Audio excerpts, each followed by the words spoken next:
I'm at Trees for Africa here in Windhoek, and I really want to give this place a shout out. When I see about people talking about nurseries, there's only one name they always mention.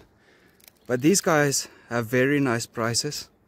You know, it's affordable and they have variety. And look at this.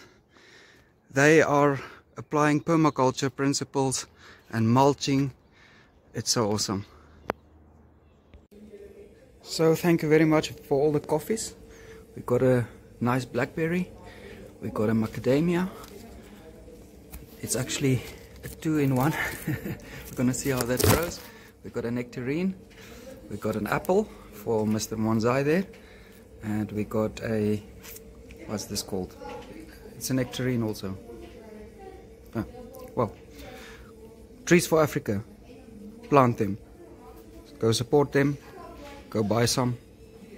Plant for the future.